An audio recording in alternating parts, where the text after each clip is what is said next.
Welcome to Awesome Om Shanti English Medium School. Good morning, children. Today we are going to learn about reproduction in plants. Chapter number 12, part 2. Vegetative propagation through leaves. Leaves के through जो है वो vegetative propagation कैसे होता है उसके बारे में हम देखेंगे. The leaves of bryophyllum plants produce birds on their margins.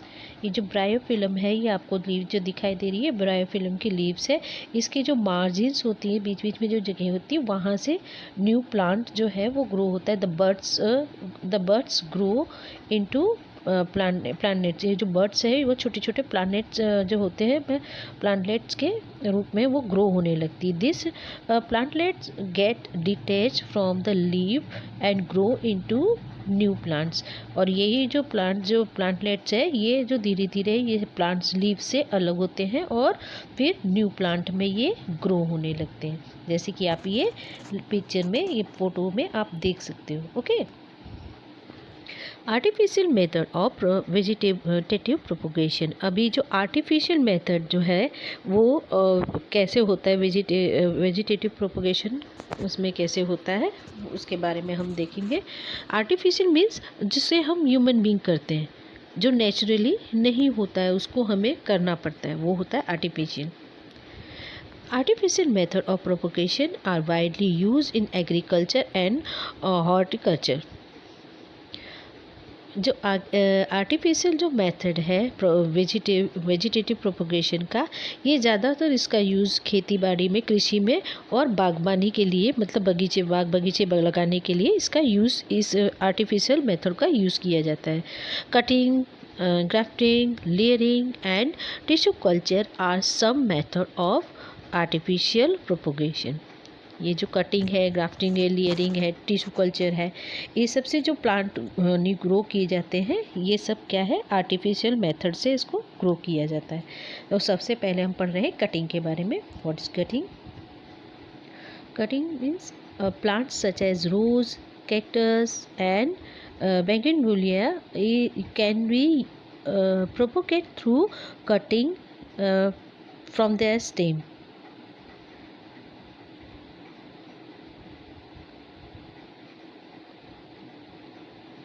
अभी ये जो कुछ प्लांट्स हैं जैसे रोज़ है, कैक्टस है, बैगनविलिया है. बैगनविलिया जो होता है ये एक तरह का फ्लावर होता है. आपने बहुत सारी जगह इसको देखा होगा. इसका वो जो पतले पतले कागज़ के फूल जैसे पिंक पिंक या कहीं कहीं वाइट भी ये आपको थोड़े से देखने को मिल जाते हैं.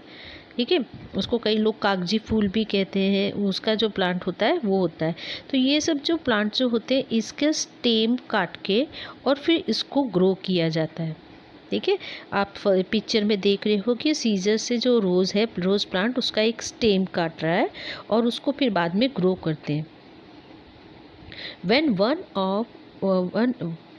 one end of cutting of this plant is buried in soil, it develops shoots and root and grow into new plant. ये जब कटिंग स्टेम जो होती है इसको मिट्टी में अंदर दबाया जाता है, इसको गाड़ा जाता है, तो इसमें से शूट मीन्स जो ऊपर जो ग्राउंड के ऊपर जो लेयर होती है जो दिखता है पार्ट, हमें उसको शूट कहते हैं, और रूट दोनों इसमें ग्रो होती है और ये एक न्यू प्लांट के रूप में निकलता आता है.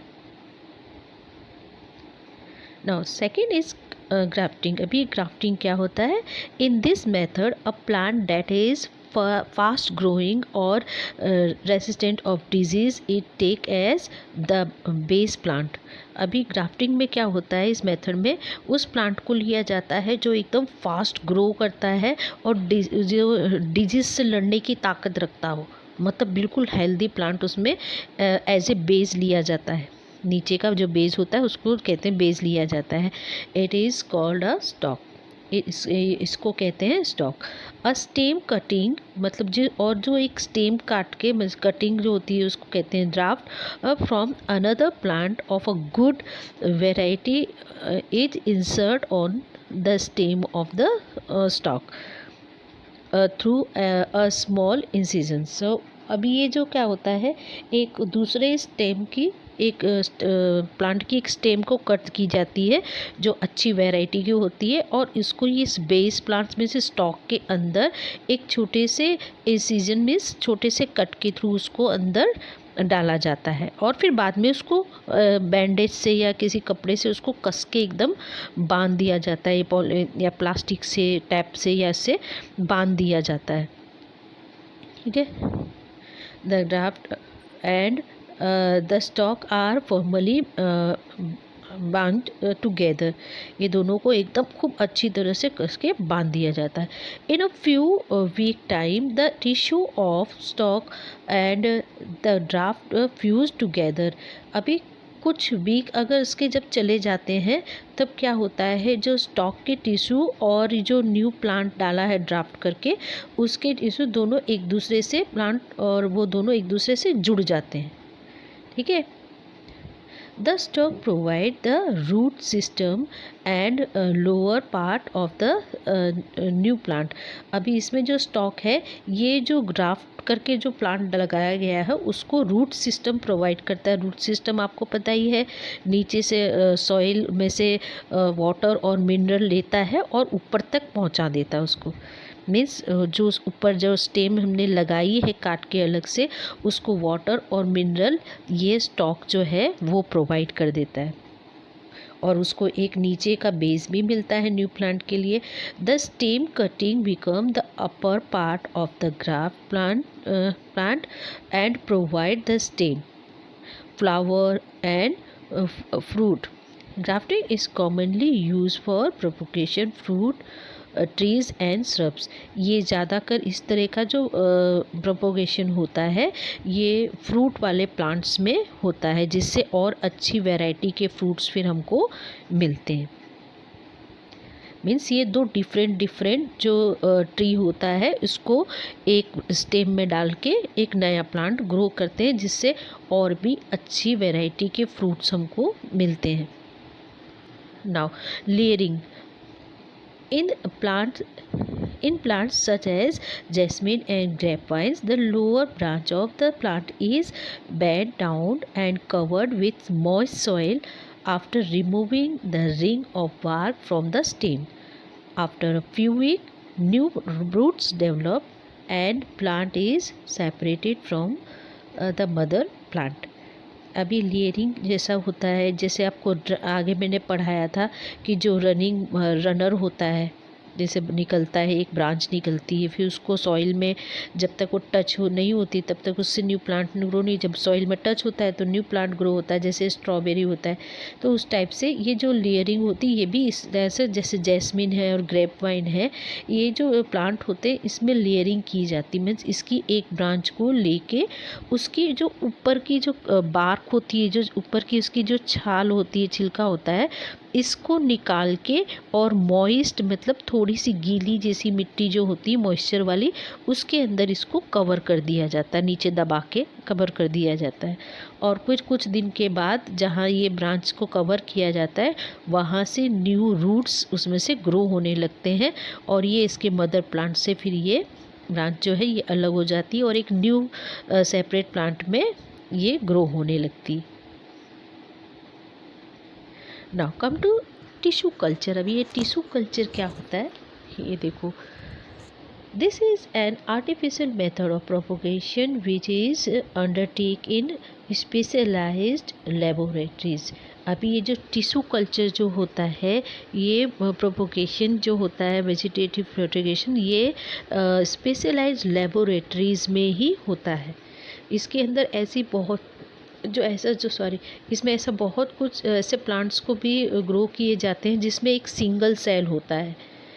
ऐसे जो प्लांट्स जो ख़त्म होने वाले हो, इंडेंजर्ड हो, ठीक है, और एक्सटिंक्ट होने वाले हो, तो इस तरह के जो प्लांट्स होते हैं उनको बचाने के लिए, उनको और बढ़ाने के लिए, उनकी संख्या बढ़ाने के लिए, नंबर्स ऑफ द प्लांट को इंक्रीज़ करने के लिए इस लेबोरेटरीज़ में टिश्यू कल्चर का यूज़ किया जाता है। It is based on the principle that a new plant can be grown from a single cell। ये सिर्फ एक सिंगल सेल से ही न्यू प्लांट ग्रो होता है। ठीक है। पीस ऑफ स्टेम, लीफ और root tissue is placed under specific condition in a semi-solid solution containing nutrients and plant hormones in a closed container। इसमें क्या होता है कि जो टिश्यू होता है किसी भी लीव्स का या स्टेम का या रूट का टिश्यू एक निकाल कर, मतलब एक सिंगल सेल जैसा जो है उसको निकाल कर एक स्पेसिफिक सेमी सॉलिड सॉल्यूशन में रखा जाता है। वो सॉल्यूशन के अंदर न्यूट्रिएंट्स होता है और प्लांट हार्मोन्स होते हैं। और ये जो सॉल्यूशन होता है इसको एक क्लोज कंटेनर में रखा जाता है। जैसे कि आप ये पिक्चर में देख सकते हो कि जो फर्स्ट पिक्चर है इसमें जो टिश्यू है ये डेवलप होते हुए दिखा रहा है, और जो सेकंड पिक्चर है ये जो प्लांट जो नीचे देखो आपको सॉल्यूशन दिखाई देता है ना, सेमी सॉलिड सॉल्यूशन जो है इसके अंदर उसको रखा जाता है टिश्यू को। और वो जो सॉल्यूशन होता है उसमें न्यूट्रिएंट्स भी होते हैं और प्लांट हार्मोन्स होते हैं। Plant hormones are substance that make the cell of the tissue divided and form a mass of cell. और ये जो प्लांट हार्मोन्स होता है ये क्या करता है, वो जो एक सिंगल सेल होता है इसको डिवाइड कर देता है, ठीक है। और डिवाइड करके वो एक जैसे एक सिंगल सेल है उसको डिवाइड करके 2 में डिवाइड कर देगा। फिर धीरे धीरे वो जो सेल है 2 से 4 में डिवाइड होगा। इस तरह से वो मल्टीप्लाई होते हैं और डिवाइड होने लगते हैं, ठीक है। Root and shoot then develop from this mass of cell. और इसमें से फिर धीरे धीरे ये जो सेल्स डेवलप हुए इसमें से रूट और शूट दोनों डेवलप होने लगते हैं। Through tissue culture, many plantlet can be regenerated from a single piece of a tissue, ठीक है। इसमें से बहुत से प्लांट्स जो हैं वो एक सिंगल पीस ऑफ टिश्यू से वापस से रीजनरेट होते हैं, मतलब फिर से उगाए जा सकते हैं। Now sexual reproduction in plants, ठीक है। अभी ये हमने पढ़ लिया था सेक्सुअल के बारे में। अब हम लोग पढ़ेंगे sexual reproduction in plant. In sexual reproduction a male and a female parents are required. The male parents produce the male gamete and the female parents produce the female gamete. This gamete fuse to form a zygote that develop into a new individual, ठीक है। अभी जो sexual reproduction होता है इसमें mail और female दोनों जो पेरेंट्स होते हैं वो रिक्वायर होते हैं, ठीक है। दोनों मेल और फीमेल दोनों की ज़रूरत होती है। जो मेल पेरेंट्स होते हैं वो उनके अंदर जो प्रोड्यूस करते हैं वो मेल जेमेट होता है, और जो फीमेल पेरेंट्स होते हैं वो फीमेल जेमेट प्रोड्यूस करते हैं। और ये जो दोनों जेमेट मिलते हैं, दोनों जेमेट्स जो होते हैं वो मिलते हैं और उससे जाइगोट डेवलप होता है, और उसी जाइगोट से न्यू इंडिविजुअल्स जो मतलब नया जो ऑर्गेनिजम्स है वो डेवलप होता है।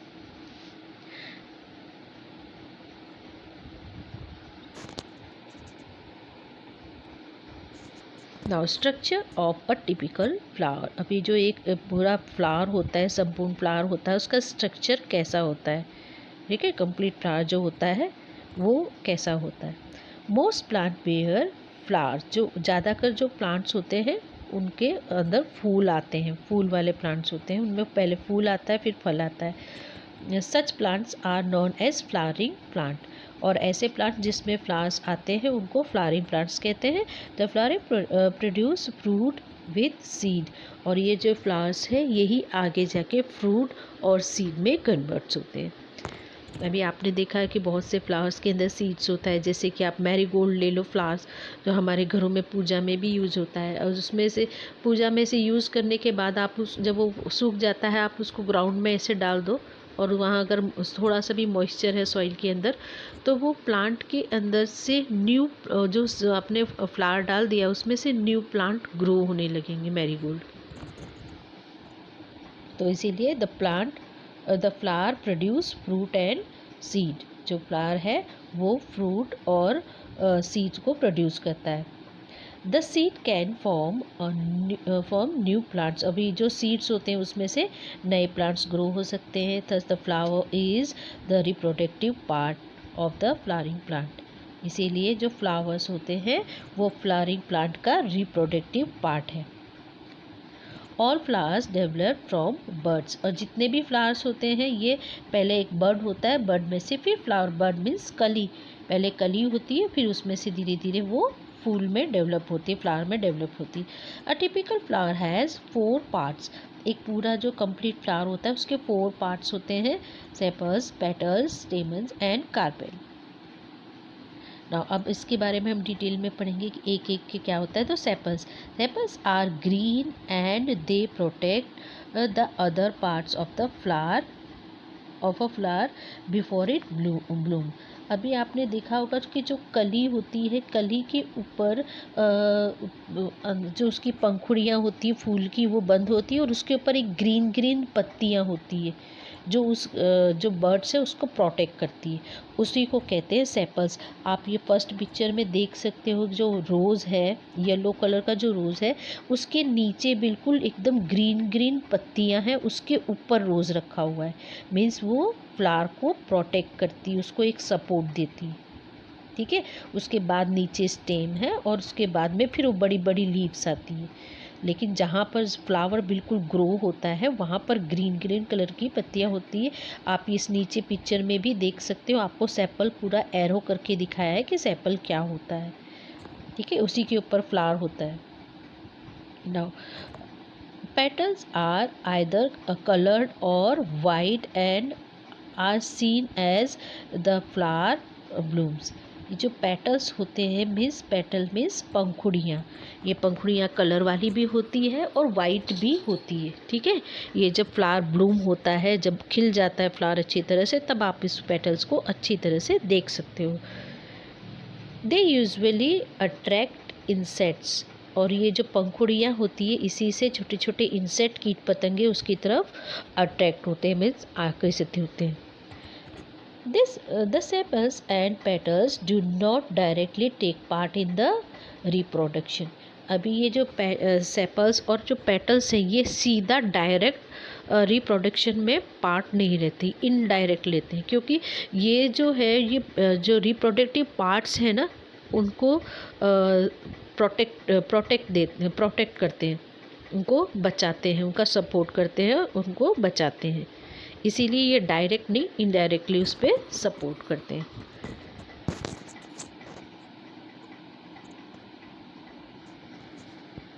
Now the स्टेमन is the male reproductive part of the flower. और जो स्टेमन है, आपने पीछे भी पिक्चरों में देखा है, पीछे जो फोटो दिखाया है उसमें दिखाया हुआ है, जो स्टेमन होता है ये मेल रिप्रोडक्टिव पार्ट होता है। और स्टेमन के अंदर स्टेमन consist a long narrow filament with an anchor at its tip. अब जो पिक्चर है पीछे पिक्चर में मैं आपको दिखाती हूँ। ये पिक्चर देखो आप, इसमें आपको फिलामेंट दिखाया गया है, स्टेमन मेल फीमेल प्रोडक्टिव पार्ट दिखाया गया है। उसमें देखो जो सेकंड उसमें एरो है उसमें लिखाया हुआ है कि वो फिलामेंट है, एक पतली सी छोटी खूब सारी ट्यूब्स जैसी निकली हुई पतली पतली दिखाई दे रही है, वो है फिलामेंट। ठीक है, और उसके ऊपर जो ब्राउन ब्राउन सा जो पार्ट है उसके टिप पे, उस ट्यूब के ट्यूब पर, उसको कहते हैं एंथर। और ये जो एंथर और ये जो नीचे ट्यूब है पतली पतली सी ग्रीन ग्रीन, ये इसको कहते हैं फिलामेंट। तो ये जो फिलामेंट और ये जो एंथर है इसी को टोटल दोनों मिला के ही इसको स्टेमेन कहते हैं, मेल रिप्रोडक्टिव पार्ट। ये दोनों ही मतलब रिप्रोडक्टिव पार्ट्स हैं। ओके,